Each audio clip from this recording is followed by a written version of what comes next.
Boom, peace intro. What's up, guys? Well, a couple things. I heard Diecast Misfits St. Jude auction went off without a hitch last night. That's awesome. I heard that my custom went for a pretty good chunk, like $310. I was surprised. Right on. Hopefully it really sold. I don't know how Whatnot works, but you all know that there's guys out there that'll get on there that just hate, and they buy up stuff just to keep it from getting sold, and then they never pay. You know, it's just whatever, but I don't know how Whatnot works. Maybe you can't do that on Whatnot, which would be cool. And like eBay, usually you have to pay when you buy it on eBay. But anyway, so that's good. That's pretty cool. I don't know. I've heard from some people that that was the highest selling item, but I'm not positive because there was so much other cool stuff on there. But ain't that crazy? You never even know what to expect. But I'm glad it worked out, so that's a good deal. Paco must have done a heck of a job, because that is a lot of work, guys. Doing all that for hours, getting it all set up, and then, you know, he's still got to ship all that stuff off, and in a timely manner, period. But plus, I heard that Whatnot, you only have a limited amount of time to ship it off anyway, so he's got a lot to do there. Which is why I sent him some extra stuff. I sent some extra gifts for him and stuff that, you know, for his trouble. Hopefully he likes them, and, you know, makes him feel a little better about all the work he did. I haven't actually heard from him. He's been too busy. He didn't even respond to my email. But after seeing all the work he's had to do, I can understand why. I mean, we know how emails are. A lot of us hardly ever get to them anyway. I'm lucky to get mine. But yeah, when the guy, it's easy to not realize how much work's involved in what he's doing right there. That's a time consumer, guys. So anyway, I heard he done a great job, raised a lot of money, and that's awesome. So, and hopefully if all that stuff really sold, I hope whoever got my custom really likes it. I did notice the truck had shifted a little bit. I hope the screw's not coming loose, because it was at more of an angle and it's sitting straighter now. So I doubt Paco will see this, but it'd be nice to tilt that a little bit more and tighten the screw just a little. You can't over tighten it because you'll break stuff. But hopefully it makes, that's the only thing I worry about, is that coming loose and beating stuff up.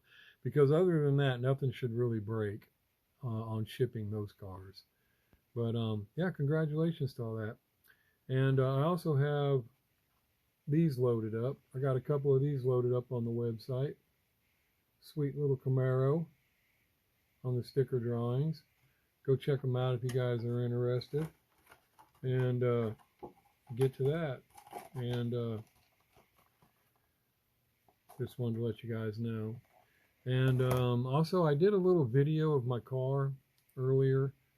I changed out I put a cold air intake on it, a K&N cold air intake, and I made a little video because I had some little issue with the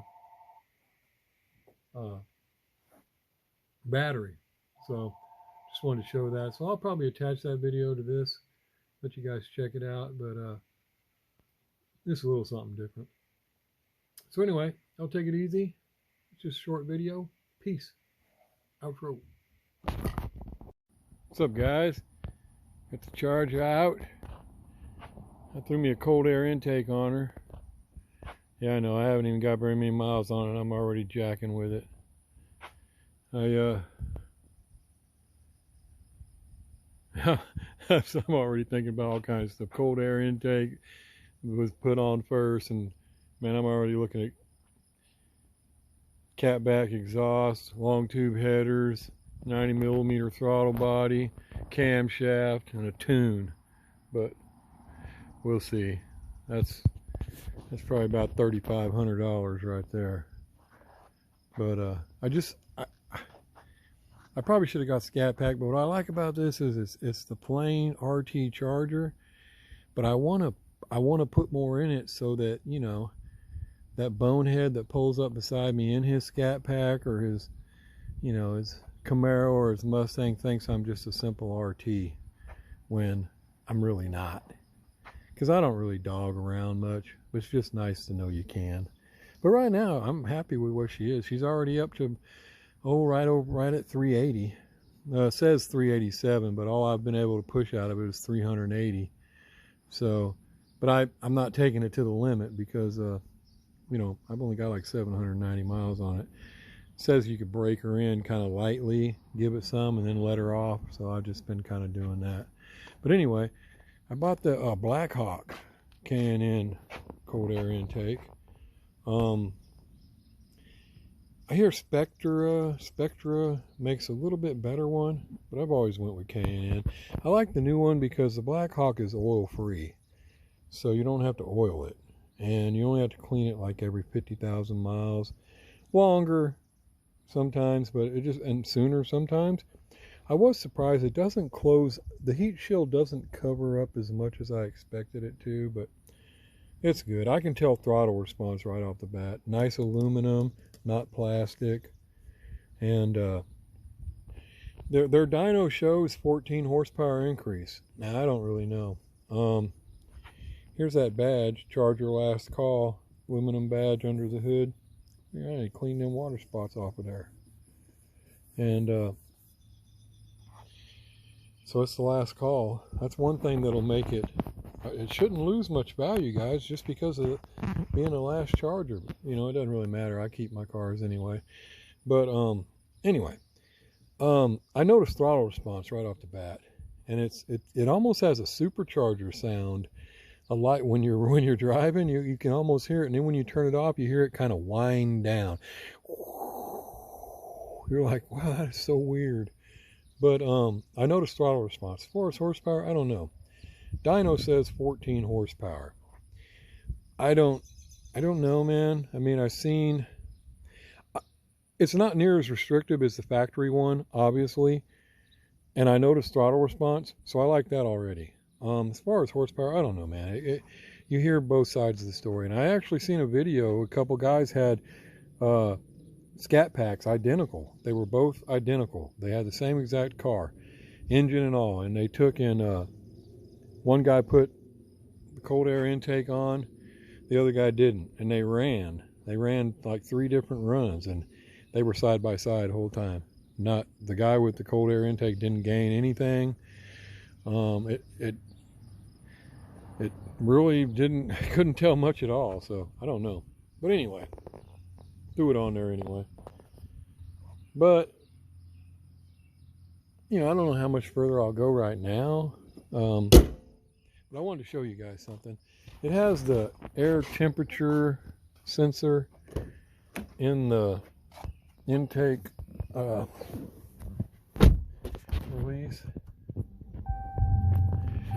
or, you know, in that tube, and I have to move it, so because it doesn't reach, so you have to add a cord to it. Well, they say to disconnect your negative on the battery because it might throw a code when you unplug that sensor to move it over. It might throw a sensor code because it was unplugged. So I disconnected my negative on the battery, and it has, okay, I'll let it come up. It has performance control, performance pages. I like those. The performance pages are pretty cool. Man, I got my fingers all over this thing. What the heck? And I gotta get rid of that. Sorry, guys. I don't like that kind of stuff. I keep a microfiber towel just for that. So anyway, well, I'll go back here first. Performance control. You know, you got your sport mode set up. You can set it up how you want your, you know, everything to shift. It's just simple stuff. They have other apps you can get that are even more technical. Got your default mode. I use paddle shifter, so I leave it on. You got launch control. That's a pretty handy little booger. You can adjust it all the way to 3 grand. Push activate. Hold your foot on the brake and push it to the floor. it'll rev to whatever you set there, and as soon as you let off the brake, it'll take off. And a pretty handy little gadget, I guess. But I lost that, my performance pages, I lost my satellite radio, everything. Once I hooked up my, since I took the negative loose. And this I like to use a lot, the performance pages. You got timers where it'll register everything. I haven't really done anything with it. You got these gauges you can pull up and keep there if you're trying to monitor them. You got G-force you can use. It's even got dyno, and show you everything that's going on. And but a lot of times I'll use that. It lets me know what on the highway, where I'm going, how much torque I get in horsepower when I punch it or whatever, and it helps. It kind of tells me the gear over here, just little stuff like that, no big deal. But I lost all that. And down here you got, you can automatically hit sport mode and it'll go into your presets. Little flag, green flag will come on, and all your it'll go right into it. And then you can hit Super Track Pack, and it'll automatically pull up this, so you can do some quick settings if you want to. And I lost all that. None of it would function. So I was like pretty mad right there. I was like, dang it, I should have just let it throw a code, and I dealt with that. But anyway, she sounds pretty good.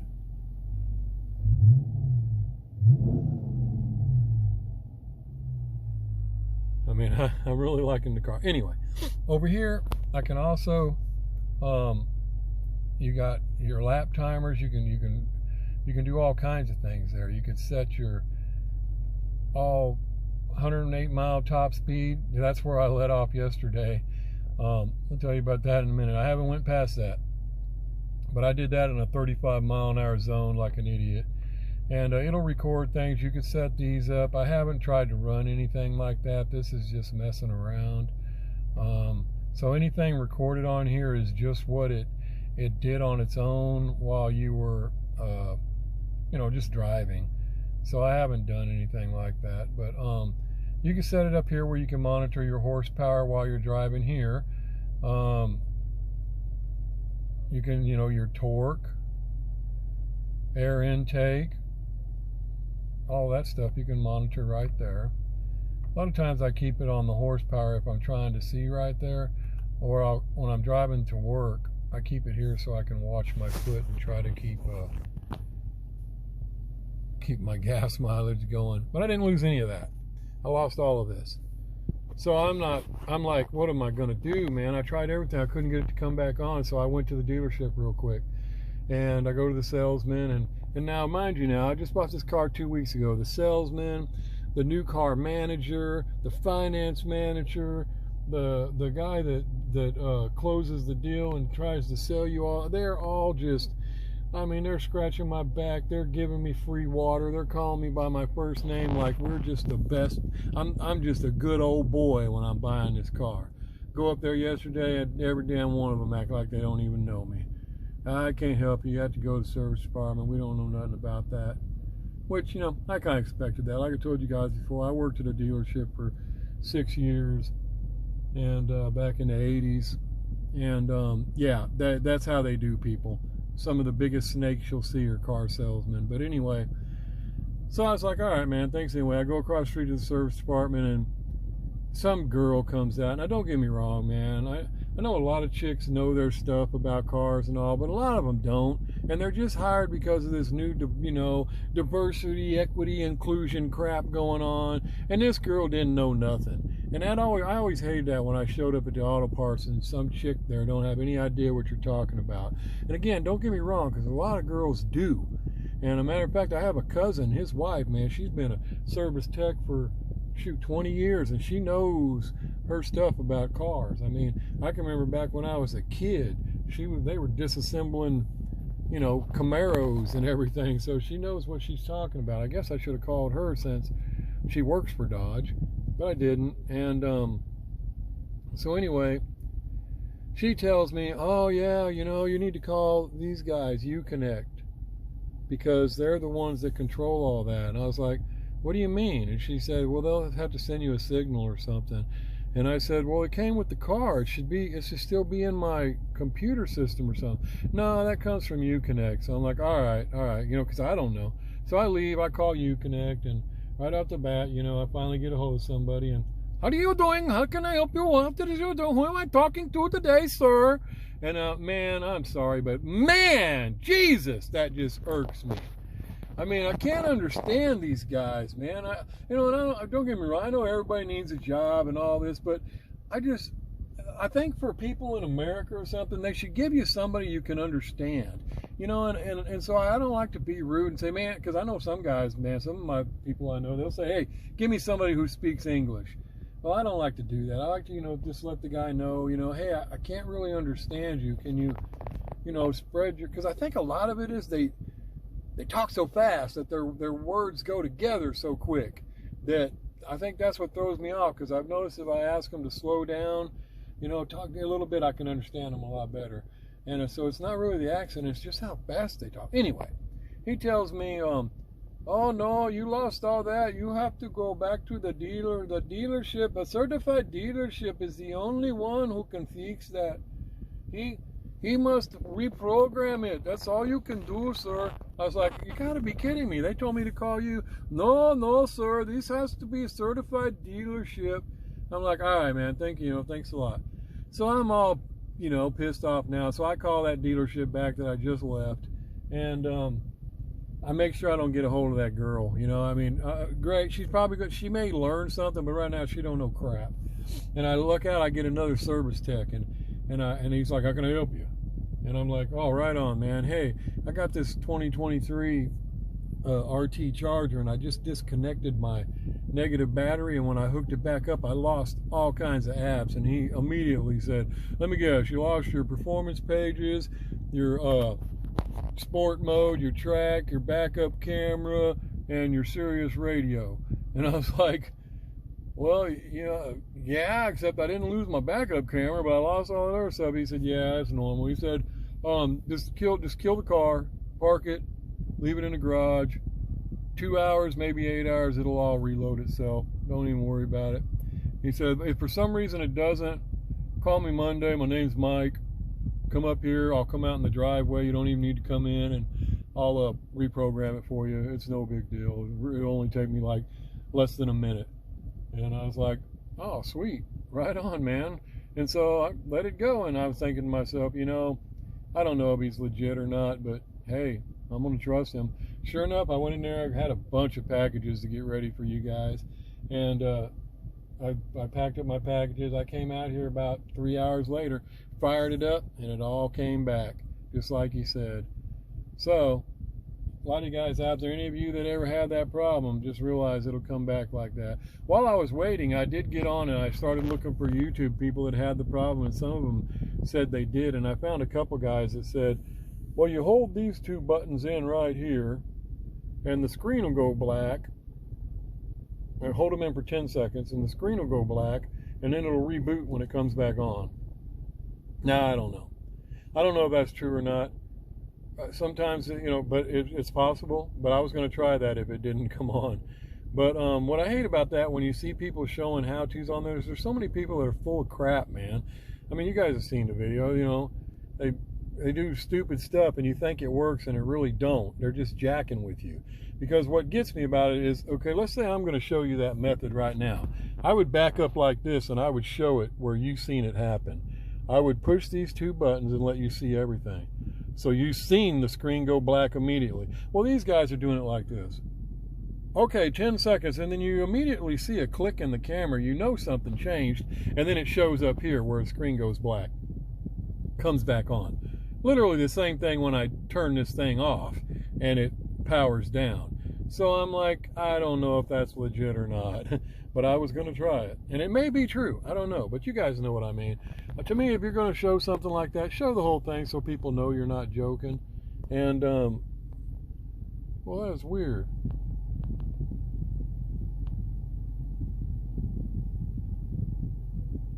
My AC and my light's flashing on my camera down there, but it's not flashing, guys. That is so weird. That's not flashing like that. That's weird, camera thing. So anyway, that's what happened.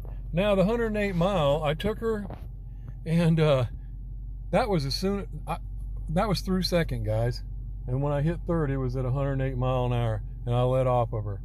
And I hadn't even went, oh shoot, I don't know, a block, not even, nowhere close to an eighth of a mile. I mean, it was just blazing. And what was weird was I paddle shift right here. I put me some extenders on. Every time I hit it, it would chirp my rear tires. And when it first chirped it, I was like, what was that? And then it chirped again. And I was like, what? And I realized my rear tires were chirping. That's crazy for an RT. I can expect that out of a Scat Pack, but I never would have expected that out of an RT.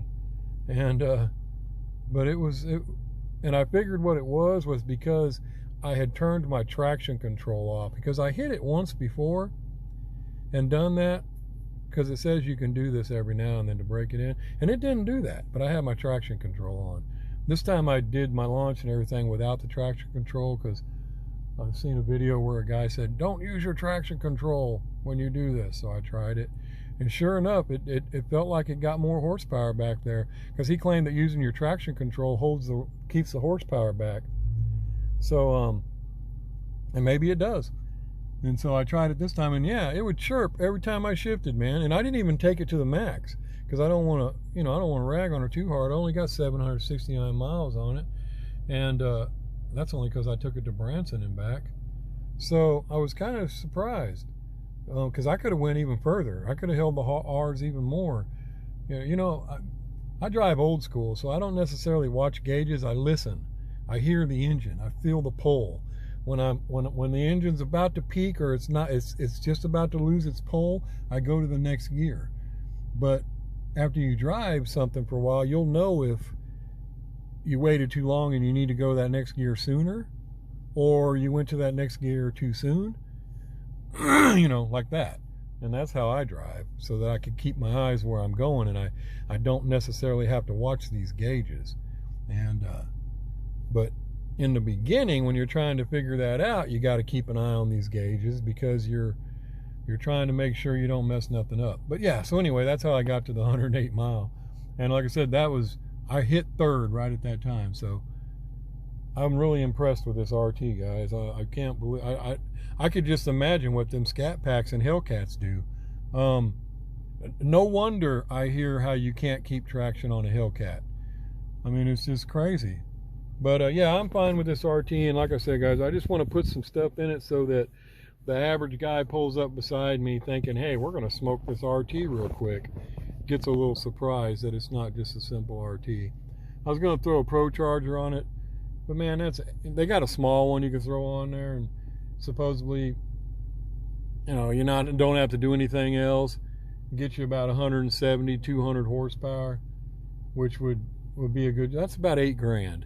But even then, you really should still change your injectors, your exhaust, all that other stuff. I mean, really. But I guess you don't have to. But I don't really want to throw $8,000 in here right now. So anyway, I did notice how when I sit, if I'm driving for a while, my oil pressure stays good. But when I sit, it goes down, which it's still okay. It's not in a bad position, but it goes down.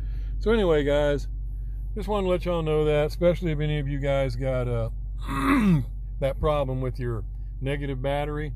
I verified from the dealer, let it sit, it'll reboot and load back up itself. You don't have to do anything else. As far as pushing these two buttons, I don't know if that works or not. But if it does, I guess that's a quicker way to reboot it. I'm thinking about buying an aftermarket steering wheel. I saw a carbon fiber one. It's orange carbon fiber right up here. Right down here, it's flat across here, so it gives you more leg room. It's molded and contoured way different than this. All these gauges are interchangeable. It's stitched leather over here. It's about $550 steering wheel. But man, she is awesome looking. And it's got the you know, the mark in the front. I didn't want the one with all the lights and gauges in it. I don't need all that crap. Like I said, I don't go by those things. But I do like that steering wheel. But I just haven't made myself buy it yet. But I'm thinking, you know what, I should probably drive this car a little while before I start doing stuff like that. But I do like it. It's an awesome looking steering wheel. But I may end up getting that. But other than that, guys, I'm really impressed with this RT. I mean, I was really surprised at what it does, and it should last me because I don't really dog my stuff like that. It's just nice to know you can if you need to. So anyway, I just wanted to mention that to everybody and let you know in case any of you other guys have this problem. I don't know if it'll come up on the videos like that. I may try to word this video like that so that other people that have these Chargers out there or Challengers can see that this will automatically reset itself. Because it was weird. It went to like a Chrysler mode. Everything turned blue. Everything. I had nothing but radio, and nothing would work. It wouldn't do anything. Half this stuff was gone. It was just crazy, man. But anyway, I better let y'all go. Y'all take it easy. Peace. Outro.